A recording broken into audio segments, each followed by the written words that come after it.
Hi guys எல்லாரும் எப்படி இருக்கீங்க? இன்னைக்கு நம்ம டோக்கியோ கூலோடைய லாஸ்ட் சீசனை தான் பார்க்க போறோம். அதாவது லாஸ்ட் சீசனுடைய ஃபர்ஸ்ட் எபிசோட் இப்பதான் ஆரம்பிக்கிறோம். இன்னும் இதுல வந்து 12 எபிசோட் தான் இருக்கு. சோ சீக்கிரமா முடிச்சிடலாம். அது மட்டும் இல்லாம போன சீசன், அதுக்கு முன்னாடி இருக்க சீசன், அதுக்கும் முன்னாடி இருக்க சீசன், அது எல்லாத்தையும் பார்த்தவங்களுக்கு பெரிய பெரிய டவுட்லாம் இருக்கும். அந்த டவுட் எல்லாத்தையும் இந்த ஃபர்ஸ்ட் எபிசோட்ல இருந்தே கொஞ்சம் கொஞ்சமா கிளியர் பண்ண ஆரம்பிச்சிருவாங்க. அதனால எக்கச்சக்க டவுட்ஸோட இருக்கிறவங்க முடிஞ்ச அளவுக்கு இன்னைக்கு இந்த வீடியோ பார்க்கும்போது ஸ்கிப் பண்ணாம பார்க்கிறதுக்கு ட்ரை பண்ணுங்க. அப்புறம் அப்படியே நம்ம சேனலுக்கு யாராச்சும் சப்ஸ்கிரைப் பண்ணாம இருக்கீங்கன்னா இந்த வீடியோ பார்த்து முடிச்சிட்டு நம்ம சேனல்ல இருக்கக்கூடிய மத்த வீடியோ எல்லாத்தையும் ஒரு தடவை செக் பண்ணி பாருங்க. அப்ப உங்களுக்கு பிடிச்சிருந்தா மட்டும் சப்ஸ்கிரைப் பண்ணி பெல் ஐகானை ஆல்ல வச்சுக்கோங்க. அது கூட சேர்த்து நம்ம சோஷியல் மீடியாவோட லிங்க் எல்லாமே டிஸ்கிரிப்ஷன்ல இருக்கு. அதை யூஸ் பண்ணி ஃபாலோ பண்ற மாதிரி இருந்தாலும் ஃபாலோ பண்ணிக்கோங்க. ஏன்னா நீங்க பாத்துக்கிட்டு இருக்கிறது இன்ஃபினிட்டி அனிமேஷன் சேனல். வாங்க டைம் வேஸ்ட் பண்ணாம இந்த எபிசோடுக்குள்ள போயிரலாம். சோ இந்த எபிசோட் ஓபன் பண்ணதும் சிசிஜி ஓடிய அந்த ஒரு மீட்டிங் ஹால் இருக்கும் இல்லையா, அதாவது ஒரு செரிமனில நடத்தி இருப்பாங்களே, அந்த ஹால்ல இருக்கக்கூடிய எல்லா ஹையர் அபிஷியல்ஸையும் கூட்டு வச்சு ஒரு மிகப்பெரிய மீட்டிங் ஒன்னு நடத்திக்கிட்டு இருக்காங்க. என்னன்னா இப்போ இவங்களுக்கு ஐகிரிட்ரி ஆர்கனைசேஷனோட ஹைடிங் பிளேஸ் தெரிய வந்துருச்சாம். அப்ப இத்தனை நாளா எங்கடா இருந்தாங்க, அவங்களை இவங்க கண்டுபிடிக்கவே இல்லையான்னு கேட்டீங்கன்னா, ஆமா, அவங்க இத்தனை நாளா வந்து சிட்டிக்குள்ளேயே இல்ல, அதுக்கு பதிலா கடலுக்கு நடுவுல இருக்கக்கூடிய ஒரு தீவுல இருந்திருக்காங்க. அதனாலதான் இத்தனை வருஷமா தேடிக்கிட்டு இருந்தவங்க இப்ப எங்க இருக்காங்கன்னு தெரிஞ்சதும் அவங்களை நம்ம போட்டு தள்ள போறோம், நம்ம டீம் எல்லாத்தையும் ரெடி பண்ணுங்க, கொடூரமா அட்டாக் பண்ண போறோம், அது மட்டும் இல்லாம ராவம் பக்கமா அந்த சண்டை நடக்கும், அதனால எல்லாத்துக்கும் தயாரா இருங்கன்னு எல்லா ஹையர் அபிஷியல் டீம் இந்த பக்கம் அந்த வாஷு பேசிக்கிட்டு இருக்க, இன்னொரு பக்கம் இவருடைய டீம் இருக்கும் இல்லையா, பர்சனல் டீம், அந்த டீம் என்ன பண்ணி இருக்காங்க, ஆல்ரெடி போயிட்டு அந்த தீவுல அட்டாக் பண்ண ஆரம்பிச்சிட்டாங்க. இருந்தாலும் ஐகிரிட்ரிக்கு லீடரா இருந்த யூட்டோ யோஷிமுராவை தான் காணிக்கை ஆல்ரெடி போட்டு தள்ளிட்டானே. அப்படி இருக்கும்போது இந்த தீவுல இருக்கவங்களை யார் கண்ட்ரோல் பண்ணிக்கிட்டு இருக்கான்னு பாத்தீங்கன்னா, அந்த யூட்டோ யோஷிமுரா தான் இன்னமும் கண்ட்ரோல் பண்ணிக்கிட்டு இருக்கா. ஏன்னா இவ அவ்வளவு சீக்கிரம் சாவறதெல்லாம் கிடையாது, ரொம்ப பவர்ஃபுல்லானவ. அதனாலதான் அன்னைக்கு நடந்த சண்டையில சாகாம இன்னமும் இவ உயிரோட இருக்கிறா. இருந்தாலும் இன்னைக்கு இவங்களை அட்டாக் பண்றதுக்காக சிசிஜி மெம்பர்ஸ் எல்லாம் இந்த தீவுக்குள்ள வர ஆரம்பிச்சிட்டாங்கன்னு தெரிஞ்சு போயிடுச்சு இல்லையா. அதனால இவ தன்னை வளர்த்த அந்த மாஸ்க் மேன் கிட்ட, நான் இங்க இருந்து கிளம்ப வேண்டிய நேரம் வந்துருச்சு, நம்ம பிளான பக்காவா நான் போய் பண்றேன்ற மாதிரி சொல்லவும், இவரும் சரி ஓகேப்பா, நீ போயிட்டு உன்னுடைய பிளான் படி எல்லாத்தையுமே கரெக்டா செஞ்சு முடிச்சிரு, அது மட்டும் இல்லாம உன்னுடைய பாதுகாப்புக்காக அயோட்டோவை அனுப்பி வைக்கிறேன், அவனையுமே கூட கூட்டிட்டு போன்னு சொல்லவும், இவனும் சரி ஓகே, இதுக்கப்புறம் நீங்க எல்லாத்தையுமே பாத்துக்கோங்கன்னு சொல்லிட்டு இந்த இடத்துல இருந்து கிளம்ப ஆரம்பிக்க,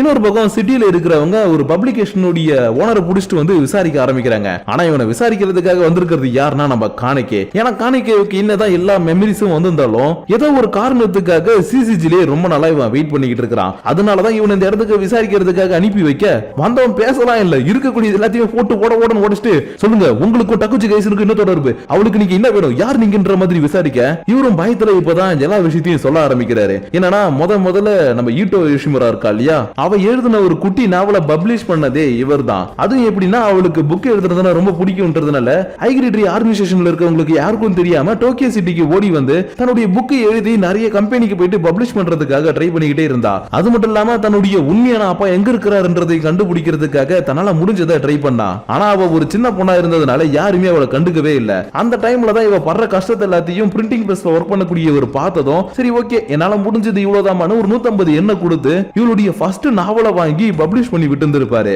ஆனா அவளுடைய நேரமோ இன்னமோ தெரியல, அந்த நாவல் எக்கச்சக்கமா வித்து போனதும் என்னுடைய பாஸ் எப்படியாச்சு அவளை கண்டுபிடிச்சு நம்மளுடைய ஆபீஸுக்கு கூட்டிட்டு வா, இல்லனா உன்னை வேலை விட்டு தூக்கிடுவேன்னு சொன்னாரு. அதனால நானும் ஒரு வாரமா அங்கேயும் இங்கேயும் அவளை தேடி தேடி அலைஞ்சேன். அப்பெல்லாம் கிடைக்காதவ ஒரு கோயில்ல கடவுள்கிட்ட போய் வேண்டலான்னு போன இடத்துல கிடைச்சா. ஏன்னா அவ ஒரு சின்ன பொண்ணு இல்லையா, அதனால அவளுக்கு தங்கறதுக்கு யாருமே இடமும் தெரியல. அதனால அவளை அந்த இடத்துல கண்டுபிடிச்சதுக்கு அப்புறம் அவளுக்கு தேவையான ஃபெசிலிட்டி எல்லாத்தையுமே பண்ணி கொடுத்து அவ மூலியமா எக்கச்சக்க புக்கை நாங்க ரெடி பண்ணி விற்க ஆரம்பிச்சோம். அது மட்டும் இல்லாம அவ ஆசைப்பட்ட மாதிரி அவளுடைய அப்பா யாருன்றதையும் நாங்க கண்டுபிடிச்சு கொடுத்தோம். அதனால எப்படியாச்சும் அவரை பார்க்கணுன்றதுக்காக தான் எழுதின முதல் புக்கை எடுத்துக்கிட்டு அவரை பார்க்கறதுக்காக அவர் இருக்கக்கூடிய இடத்துக்கு போனா. ஆனா அங்க அவர் இவளை மறந்துட்டு ரொம்பவே சந்தோஷமா இருக்கிறத பார்த்ததும் இவளுடைய மனசே உடைஞ்சு போயிடுச்சு. அதனால அன்னையில இருந்து தன்னுடைய அப்பாவை பழி வாங்கணுன்றதுக்காக எக்கச்சக்கமான விஷயங்களை பிளான் பண்ண ஆரம்பிச்சா. அந்த டைம்ல தான் அவ ஒரு கோல்ன்ற விஷயமே எனக்கு தெரிய வந்தது. ஆனா அவ என்ன ஒரு அப்பா ஸ்தானத்துல வச்சு பார்த்ததுனால அவளை பத்தின உண்மையை இது வரைக்கும் நான் யார்கிட்டயுமே சொன்னதில்ல. ப்ளீஸ் என்ன உயிரோட விட்டுடுங்க, என்ன கொன்னுடாதீங்கன்னு உயிருக்கு பயந்து அவளை பத்தின எல்லா உண்மையும் சொன்னது மட்டும் இல்லாம,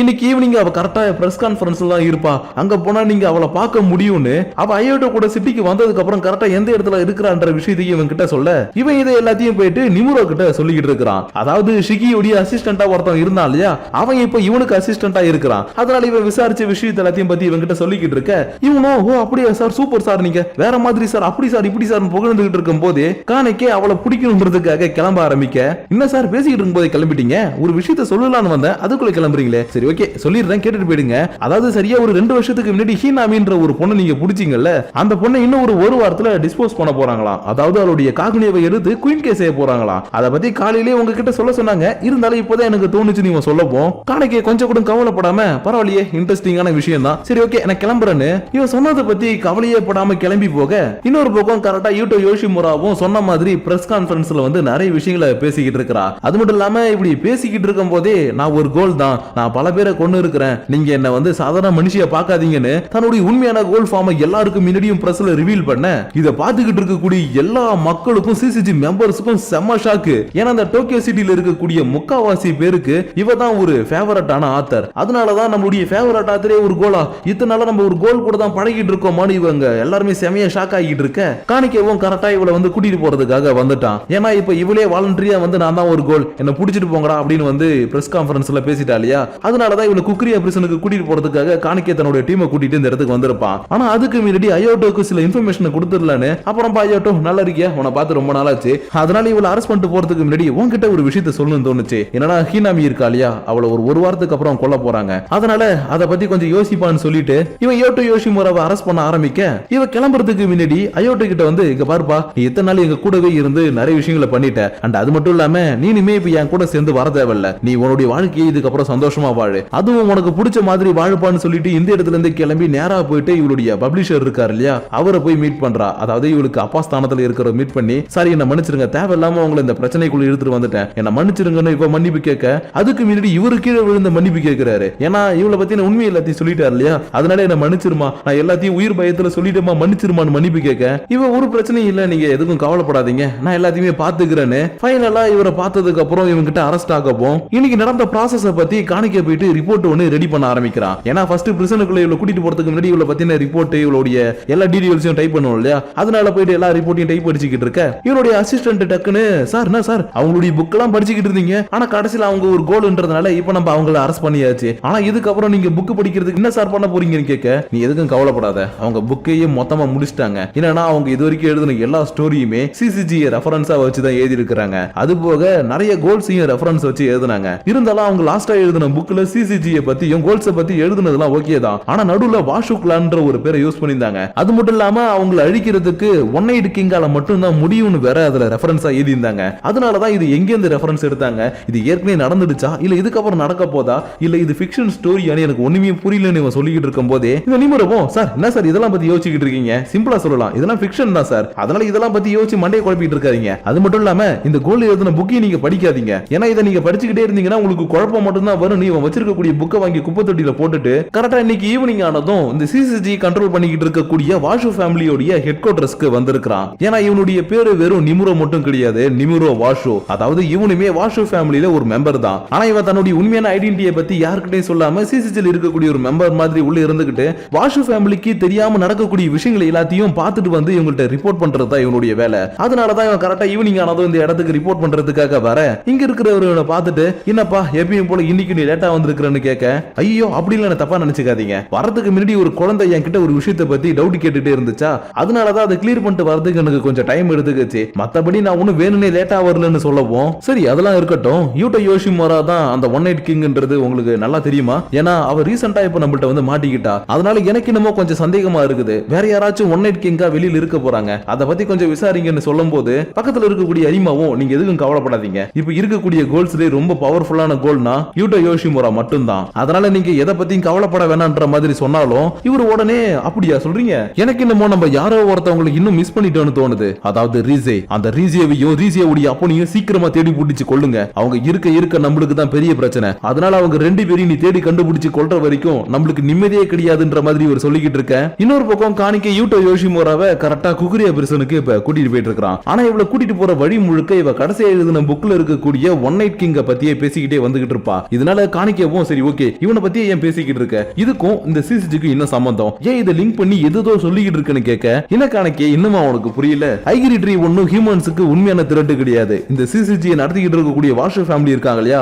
இவங்க தான் ஹியூமன்ஸுக்கு மிகப்பெரிய த்ரெட், ஏன்னா வாஷு ஃபேமிலியில இருக்கக்கூடிய யாருமே ஹியூமன்ஸ் கிடையாது, அவங்க எல்லாருமே கோல்ஸ் தான் காணிக்கே, உனக்கு இன்னும் புரியுற மாதிரி சொல்லணும்னா என்னுடைய அப்பாவுமே வாஷு ஃபேமிலியை சேர்ந்தவர் தான், அவரை தொடர்ந்து நானுமே வாஷு ஃபேமிலியை சேர்ந்தவ, அப்புறம் உனக்குள்ள இருக்காளே ரீசே அவளுமே வாஷு ஃபேமிலியை சேர்ந்தவ, அதனால இங்க உண்மையான வில்லனே ஐகிரிட்ரி கிடையாதுப்பா, இந்த சிசிஜி தான் சொல்லி உனக்கு ஒரு பெரிய அதிர்ச்சியை கொடுத்துக்கிட்டு இருக்க, இன்னொரு பக்கம் அரிமா ரீசேவுடைய வளர்ப்பு அப்பாவை போட்டு தள்ளுறதுக்காக வந்திருக்கான், ஆனா எடுத்த உடனே இவன் போட்டு தள்ளலாம் இல்ல, அதுக்கு பதிலா ஜஸ்ட் அட்டாக் பண்ணிக்கிட்டே உன்னுடைய பொண்ணு ரீசே எங்க, அவளை எங்க ஒளிச்சு வச்சிருக்கிறன்னு கேட்டுக்கிட்டு இருக்கான், ஆனா ரீசே தான் எப்பவே இறந்து போயிட்டாலே அவளுடைய காகுனியாவை எடுத்து தானே காணிக்கைக்குள்ள வச்சிருக்காங்க, இது எப்படி இவனுக்கு தெரியாம போச்சுன்னு கேட்டீங்கன்னா இந்த விஷயத்தை எல்லாத்தையும் மூடி மறைச்சதே ஐகிரி ட்ரீ தான். அதனாலதான் அனிமாவுக்கு ரீசை இறந்து போயிட்டான்ற விஷயம் தெரியாம இங்க வந்து எங்க உன்னுடைய பொண்ணுன்னு கேட்டுட்டு அட்டாக் பண்ண ஆரம்பிக்க, இவர் என்னால உனக்குலாம் பதில் சொல்ல முடியாதுடா, நீ அந்த வாஷு ஃபேமிலியோடைய நாய்க்குட்டின்னு எனக்கு தெரியும், அதனால உனக்கு இன்னைக்கு என் கையில தான் பாட கட்டுவேன்னு இவர் செம வேகமா வந்து அட்டாக் பண்ணலான்னு பார்த்தா கூட வந்திருக்கிறவங்க முதுகுலயே குத்திடுறாங்க. அப்ப இந்த சமயத்துல தான் இவருக்கு ரீசேவை இவர் ஃபர்ஸ்ட் டைமா மீட் பண்ண அந்த விஷயங்கள் எல்லாமே ஞாபகம் வருது. ஏன்னா ரீசே ஏதோ ஒரு காரணத்துக்காக தன்னுடைய குடும்பத்திலிருந்து தப்பிச்சு ஓடி வந்திருப்பா, அதாவது வாஷு ஃபேமிலி இருக்கு இல்லையா, அதுல இருந்து தப்பிச்சு என்ன காப்பாத்துங்கன்ற மாதிரி ஓடி வந்திருப்பா. அந்த சமயத்துல தான் இவர் இவளை பார்த்ததும் சரி ஓகே ரொம்ப சின்ன பொண்ணா இருக்காளே நம்மளால முடிஞ்ச ஹெல்ப் பண்ணுவோன்னு இவரால முடிஞ்ச ஹெல்ப் பண்றது மட்டும் இல்லாம தன்னுடைய சொந்த பொண்ணு மாதிரி வளர்க்க ஆரம்பிச்சிட்டாரு. ஆனா எப்படியோ ஒரு கட்டத்துல வாஷு ஃபேமிலியில இருக்கவங்களுக்கு ரீசி இன்னும் உயிரோட இருக்கிறன்ற விஷயம் தெரிய வந்ததும் மறுபடியும் அவளை கொல்றதுக்காக ட்ரை பண்ணாங்க. அந்த சமயத்துல தான் இங்க இருந்தா உன்னால உயிரோட இருக்க முடியாது, நீ யோஷிமோரா கிட்ட போயிடுன்னு இவளை 20th வார்டுக்கு அனுப்பி வச்சுட்டு சிசிஜில மாட்டிக்கிட்டாரு. ஆனா யோஷிமோராவும் வாஷுவோடைய ஃபேமிலியை சேர்ந்தவர் தானே, அவர் எதுவுமே பண்ணலையான்னு கேட்டா ஆமா அவர் எதுவுமே பண்ணல, ஏன்னா யோஷிமோராவுக்கு கல்யாணம் ஆனதும் என்னால வாஷு ஃபேமிலியில இருக்க முடியாது, இதை விட்டு விலகுறேன்னு சொல்லிட்டு விலகி இருந்திருப்பாரு. ஆனா அவனுங்க தான் விடாம பின்னாடியே வந்து இவரை துரத்தி இவருடைய குடும்பத்தையே சின்ன பண்ணமாக்கிட்டானுங்க இல்லையா. அதனாலதான் ரீசே 20th வார்டுல இருக்கக்கூடிய யோஷிமோரா கிட்ட போனா நல்லா இருப்பான்னு அவர் 20th வார்டுக்கு அனுப்பி வச்சாரு. பட் என்ன பண்றது, இங்க நடந்த ஒரு சின்ன அசம்பாவிதத்துல ரீசே இறந்து போய் அவருடைய காகுனே எல்லாமே இப்ப காணிக்கைக்குள்ள இருக்குது. சோ அதனால இந்த விஷயங்கள் எல்லாத்தையுமே இப்ப இவர் சாகிறதுக்கு முன்னாடி நினைச்சு பார்த்துட்டு நீங்க தலைகீழ் நின்னாலும் ரீசே உங்களால கண்டுபிடிக்க முடியாதான்னு சொல்லிட்டு செத்து போக மறுநாள் காலையில ஆனதும் ஐயோ டு பஞ்சோவை பாக்குறதுக்காக வந்திருக்கான். ஏன்னா இந்த பஞ்சோ முன்ன மாதிரி சாதாரணமா ஒரு சின்ன கேங் வச்சிருல, இவன் 6th வார்டியை கண்ட்ரோல் பண்ற அளவுக்கு ஒரு மிகப்பெரிய கேங்க வச்சிருக்கான். அதனாலதான் உன்னால எனக்கு இப்போ ஒரு வேலை ஆக வேண்டியது இருக்குதுன்ற மாதிரி இவனை வந்து மீட் பண்ணிட்டு இருக்கும் போது இதே மாதிரியே இன்னொரு பக்கம் இருக்கக்கூடிய நிமுரோ வாஷுவும் யூட்டோ யோஷிமுராவை பாக்குறதுக்காக வந்திருக்கான். ஏன்னா இவன் எழுதின கடைசி புக்ல 18 கிங்னு ஒருத்தன் வருவான், அவன் இந்த வாஷு ஃபேமிலியை மொத்தமா போட்டு தள்ளுவான்னு எழுதி வச்சிருக்கா இல்லையா. அதனாலதான் அந்த 18 கிங்னா யாரு நீ மென்ஷன் பண்ணி எழுதிருக்க, அதை பத்தி என்கிட்ட சொல்ல, நான் அதை பத்தி தெரிஞ்சுக்கிறேன்னு கேட்கலான்னு வந்திருப்பான். பட் இவன் எதுவுமே சொல்லாம வாய முடியல உட்கார்ந்துருக்கப்போ இவனே ஒரு கட்டத்துல கடுப்பாயிட்டு சரி ஓகே இந்தா நீ என்னுடைய வாஷு ஃபேமிலியை சேர்ந்தவன்றதுனால உனக்காக வரும்போது சாப்பாடெல்லாம் வீட்ல இருந்து ரெடி பண்ணி எடுத்துட்டு வந்தேன், அதனால இந்த சாப்பாடை சாப்பிட்டுட்டு நிம்மதியா தூங்கு, நாளைக்கு வந்து நான் உன்னை பாக்குறேன்னு சொல்லிட்டு இவன் கிளம்ப போற நேரத்துல ஹேய் நிமுரோ வாஷு உன்னை பத்தி எனக்கு தெரியாதுன்னு நினைக்கிறியா, நீ யாரு, உன்னுடைய குடும்பத்துல உன்னுடைய பொசிஷன் என்னன்னு எனக்கு நல்லாவே தெரியும், அதனால உன்னை இந்த பொசிஷன்ல வச்சிருக்கக்கூடிய உன்னுடைய அப்பாவை நான் கேட்டதா சொல்லுன்னு சொல்லவும் இப்படி இந்த பக்கம் கத்திட்டு கிளம்பி போக இன்னொரு பக்கம் அயோட்டா கூட இருக்கக்கூடிய பஞ்சோ இங்க பாருப்பா ஒரு வாட்டி 10 வாட்டி யோசிக்கோ, இது கரெக்டான பிளான் தானேன்ற மாதிரி கேட்க ஆமா நம்ம பிளான்ல எந்த ஒரு சேஞ்சும் கிடையாது, நான் சொன்ன மாதிரி தான் எல்லாத்தையும் பண்ண போறோம்னு இவன் குக்கரி அப்ரிசனுக்கு வெளியில நின்னுகிட்டு இதை அட்டாக் பண்றத பத்தி பேசிக்கிட்டு இருக்கான். ஆனா இவன் ஐகிரி ட்ரீ லீடரை காப்பாத்துறதுக்காக வரல, அதுக்கு பதிலா உள்ள இருக்கக்கூடிய ஹீனாமியை காப்பாத்துறதுக்காக தான் வந்திருக்கான். அதனாலதான் பஞ்சோ உள்ள போறதுக்கு முன்னாடி பிளான்ல எந்த ஒரு மாற்றமும் இல்லையன்ற மாதிரி இவன் கேட்டுட்டு இருக்கும் போது இன்னொரு பக்கம் நிமுரோ வாஷு பேசிட்டு போன விஷயத்த எல்லாத்தையும் ரெக்கார்டர் மூலமா இப்ப காணிக்கை கேட்டுக்கிட்டு இருக்கான். ஏன்னா வாஷு ஃபேமிலியை பத்தி இவன் கிட்ட சொல்லும் போது இவன் நம்பவே இல்லை இல்லையா, அதனாலதான் இவன் என்கிட்ட ஒரு ரெக்கார்டரை கொடு, கண்டிப்பா என்ன பாக்குறதுக்காக வாஷு ஃபேமிலில இருந்து யாராச்சும் ஒருத்தவங்க வருவாங்க, அப்ப அவங்க வாயாலேயே உண்மையை சொல்ல வைக்கிறேன்னு ரெக்கார்டரை வாங்கி நிமுரோவுக்கே தெரியாம அவன் பேசுனது எல்லாத்தையுமே ரெக்கார்ட் பண்ணி இருந்திருப்பா. இருந்தாலும் இந்த ஆடியோவை கேட்டதுக்கு அப்புறமேட்டு தான் இவனுக்கு இன்னொரு டவுட் வர, அதை பத்தி இவகிட்ட கேட்கவும் இவன் இன்னொரு அதிர்ச்சி தர மாதிரியான விஷயத்த சொல்லிக்கிட்டு இருக்கிறா. என்னன்னா அந்த அரசர்கள் குடும்பத்தெல்லாம் எடுத்துக்கிட்டீங்கன்னா தங்களுடைய ரத்தம் வெளியில போயிடக்கூடாது, நம்மள வந்து பியூர் பிளட்டா இருக்கணும்ன்றதுக்காக அண்ணன் தங்கச்சியை கல்யாணம் பண்ணிக்கிறது இல்ல சொந்தத்துக்குள்ளேயே கல்யாணம் பண்ணிக்கிறதுன்னு அவங்களுக்குள்ளேயே கல்யாணம் பண்ணிக்கிட்டு பிறக்க போற குழந்தை பியூர் பிளட்ல இருக்கணும்னு ஆசைப்படுவாங்க இல்லையா, அந்த மாதிரி தான் கோல்ஸும் ஒரு வித்தியாசமான பிரீடிங் டெக்னிக்க ஆரம்பத்துல பண்ணிக்கிட்டு இருந்தாங்க. ஆனா ஒரு கட்டத்துக்கு மேல ஒரு ஃபேமிலி தான் எல்லாத்தையுமே ரூல் பண்ணணும் எல்லாருமே கண்ட்ரோல் பண்ணணும்ன்றதுக்காக சிசிஜின்னு ஒரு ஆர்கனைசேஷனை உருவாக்கி தனக்கு கீழே எக்கச்சக்க ஹியூமன்ஸை வச்சு நாங்க எல்லாருக்குமே நல்லது பண்றோம்ன்ற பேர்ல யாரெல்லாம் இந்த மாதிரி வித்தியாசமான பிரீடிங் மூலியமா பவர்ஃபுல்லா உருவாகுறாங்களோ அவங்களுக்கு எல்லாரையும் தேடி தேடி கொள்ள ஆரம்பிச்சாங்க. அதனால இப்ப நான் சொன்ன விஷயங்கள் மூலியமா இந்த சிசிஜி யாரு இந்த வாஷு ஃபேமிலி யாருன்றது எல்லாமே இப்போ உனக்கு தெளிவா புரியும் நினைக்கிறேன்ற மாதிரி சொல்லி வாய மூடுறதுக்குள்ள இந்த பிரிசன் முழுக்க எமர்ஜென்சி அலர்ட் அடிக்க ஆரம்பிக்குது. ஏன்னா வெளியில இருக்கக்கூடிய அயோட்டோவும் பஞ்சோவும் கரெக்டா அந்த பிரிசனை அட்டாக் பண்ண ஆரம்பிச்சிருப்பானுங்க. ஆனா இந்த பக்கம் உண்மை எல்லாத்தையுமே தெரிஞ்சுக்கிட்டு நம்ம காணிக்கையால எதுவுமே தாங்கிக்க முடியாம நான் இத்தனை நாளா ஒரு முட்டாளா இருந்துட்டேன், இவங்களுக்கு கீழே இருந்து நான் மிகப்பெரிய தப்பு பண்ணிட்டேன்னு இவனே டைரக்டா ஹீராமியை காப்பாத்துறதுக்காக வர அப்படியே இந்த இடத்துல இந்த எபிசோட முடிக்கிறாங்க. சோ கைஸ் இன்னைக்கு நம்ம பார்த்த இந்த ஃபர்ஸ்ட் எபிசோடு உங்களுக்கு தெளிவா புரிஞ்சிருக்கும் நம்புறேன். ஏன்னா இதுக்கப்புறம் வரப்போற ஒவ்வொரு எபிசோட்லயும் எந்த ஒரு டீடைலும் அதிகமா இருக்காது. ஜஸ்ட் ஸ்டோரியை ஸ்கிப் பண்ணி போவாங்க. அதாவது தேர்ட் சீசன்ல எப்படி 1 வீக்குக்கு அப்புறம் 1 மந்த்துக்கு அப்புறம் காட்டிட்டு இருந்தாங்களோ அதை விட கொடூரமா இந்த சீசன்ல 6 மாசத்துக்கு அப்புறம் 7 மாசத்துக்கு அப்புறம் ஸ்டோரி லைனை மாத்தி காட்டுவாங்க. அதனால இந்த ஃபர்ஸ்ட் எபிசோட்ல இருக்கக்கூடிய டீடைல்ஸ் நீங்க தெளிவா புரிஞ்சுக்கிட்டா மட்டும்தான் இதுக்கப்புறம் வரப்போற எபிசோட உங்களால புரிஞ்சுக்க முடியும்னு நான் முடிஞ்ச அளவுக்கு இந்த எபிசோட்ல இல்லாத விஷயங்களை கூட உள்ள கொண்டு வந்து உங்களுக்கு புரியுற மாதிரி சொல்லி இருக்கிறேன். அதனால இன்னைக்கு பார்த்த இந்த ஃபர்ஸ்ட் எபிசோட் எத்தனை பேருக்கு பிடிச்சிருக்குது பிடிக்கல இல்ல பர்சனல் தாட்ஸ் அண்ட் வியூஸ் எதுவா இருந்தாலும் பரவாயில்ல, அதை பத்தி மறக்காம கீழே இருக்கக்கூடிய லைக் ஷேர் பட்டனை தட்டி விட்டுட்டு அதுக்கு கீழே இருக்கக்கூடிய கமெண்ட் செக்ஷன்ல கமெண்ட் பண்ணுங்க. அப்படி நீங்க பண்ணக்கூடிய அந்த கமெண்ட்ஸோட சேர்த்து உங்களை நான் நெக்ஸ்ட் எபிசோட வந்து மீட் பண்ற வரைக்கும் உங்களிடம் இருந்து விடைபெறுவது உங்கள் நான்.